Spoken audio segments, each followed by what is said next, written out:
From the studio that has won no awards whatsoever comes the podcast that should have already been canceled. Welcome to another episode of Have You Read This? A podcast for bookworms, lovers of sarcasm, and those dangerously close to overdosing on caffeine. Load up on ibuprofen, because here comes 15 minutes of your life you'll never be able to get back. Welcome back to episode, I have no idea. It's how long it's been since I made one. I think I started off with some ambitious goal where I was going to do 2 episodes a month, or I can't even remember. All I know is life caught up with me.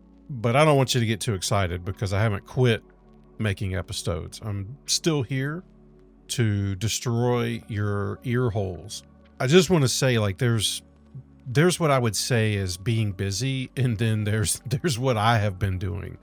And I don't even know how to explain how busy I've been. All I know is that by the end of the day, when I'm finally able to get some time and I can sit down and relax, and I'm just trying to detox from the day, maybe enjoy a little doom scrolling, which I know I shouldn't be doing. I should be reading. However, by the time I sit down, I just don't have much energy to do anything else. So I have not been able to work too much on episodes. I'm sure you don't care.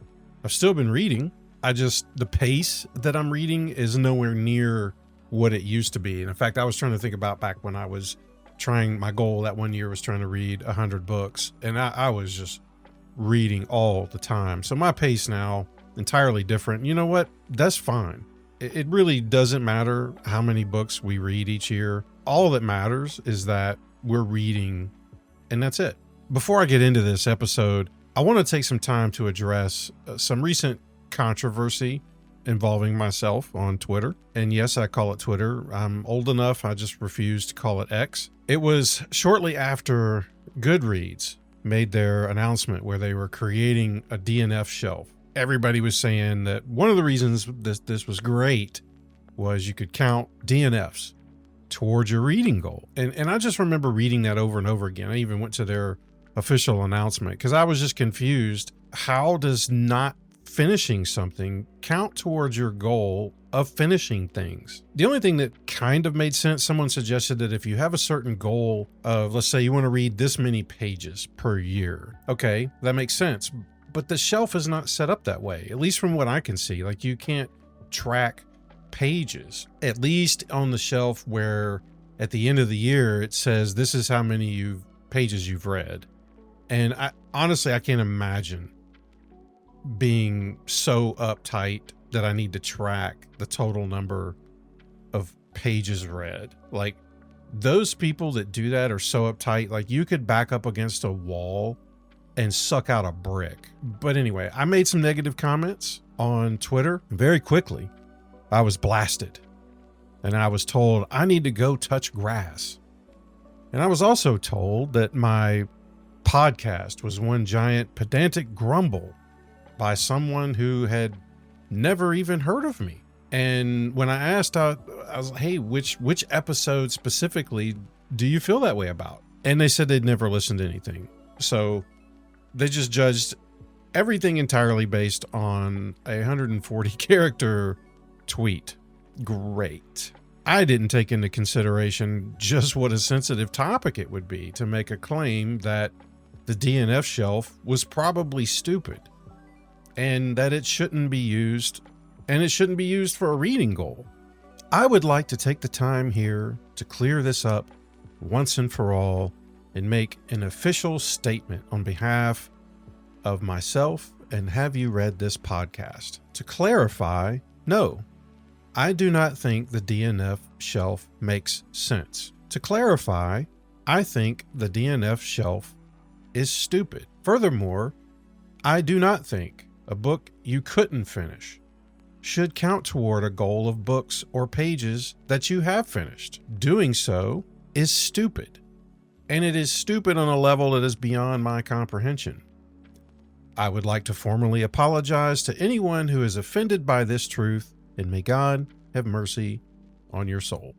Also, before I forget, from now on, one of my goals with these episodes is to keep them at a length where You can listen to them on your way to work or on your way home, or maybe you're warming up on a treadmill at the gym, whatever it is. I don't need to ramble on and on about a specific book for hours. I realized very quickly, I don't want to listen to that crap. So why would I create it that way? If I ever end up having a longer episode, it's really going to be when I'm finally able to trick an author into speaking with me. Other than that, my goal is to keep these pretty short. Just here's a book that I loved. Here's why I love it. Here's why I think you would love it. And maybe here's something similar that if you like the book, here's something else you can go read. On to the actual episode. With Backrooms set to release tomorrow in theaters, I really thought this would be the perfect time to talk about a book that has Backrooms vibes, I guess you'd say. This one was kind of a surprise hit for me. And I'll say, I don't pretend to have this deep knowledge about Backrooms or understanding about the lore, the origins, or any really, I guess, any details about it. I will say, though, that I'm fascinated by its concept, like really fascinated by it. I love it.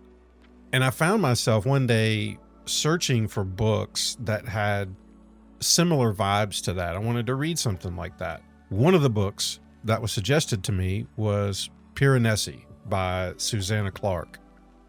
And if I'm pronouncing that wrong, then oh well, get over it.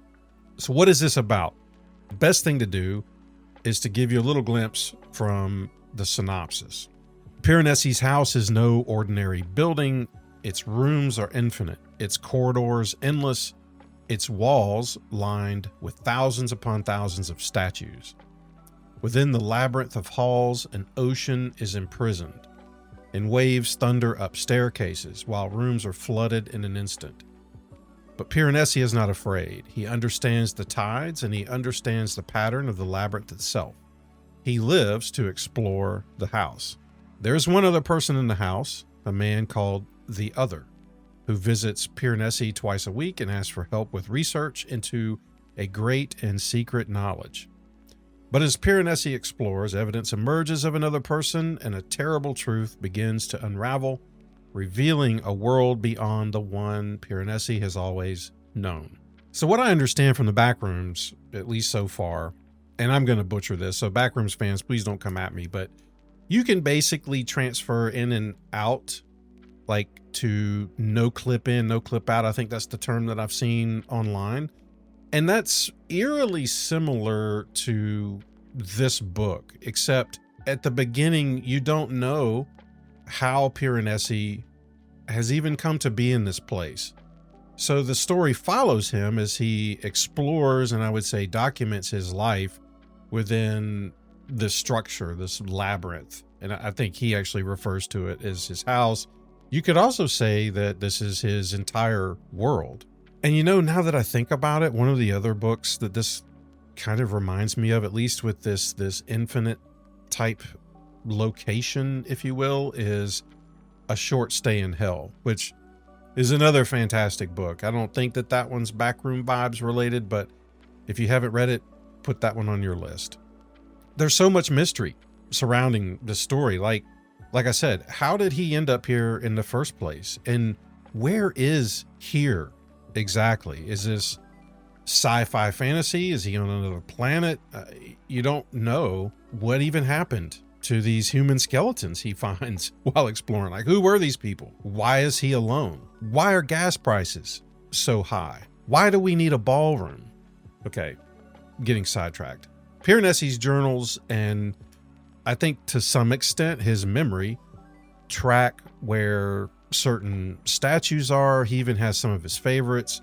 He knows where rooms are damaged. He knows when the tide comes in and out, which rooms are flooded, what's safe. He even knows how long it will take to get to various parts of the house. Like you go down through this room and you make two lefts, and trying to map this out in my head while I was reading it was beyond confusing to the point where I stopped. As other readers have noticed about this book, however, an infinite house with an ocean trapped inside, okay, that could be pretty terrifying. I think to find yourself trapped in that. However, Clarke describes this setting in a way that makes it almost beautiful. Like, it's still haunting, but it's way more intriguing. It's, I think the best way I can relate this is if there's a terrible storm outside. Everybody's panicking, except me. I'm on the front porch because I've got to see it. It's beautiful. It's terrifying, but I want to see it. I want to step out a little bit further into the yard, but then there's danger. I think that's pretty similar to Piranesi exploring much of this location. Yeah, there's frightening areas, but they're matched with equally calming ones, and it's this balance along with the mystery that makes the scenery, I think, so intriguing. So anyway, progress further along in the story, and the suspense continues to build, and we start to get, I think, some answers to a couple of these questions, though not a lot. Obviously, the author's not going to just give you everything. They want to carry you through. Some things start to filter in. Now, some of these things really just make me more confused, and there's so much that is still held back that it keeps you guessing, and I actually like that. Just when you start to question if the book is solely about Piranesi and the other being stuck in this world, there is an introduction to, I would say, more facts that make this even more interesting than it already was. So why should you read this one?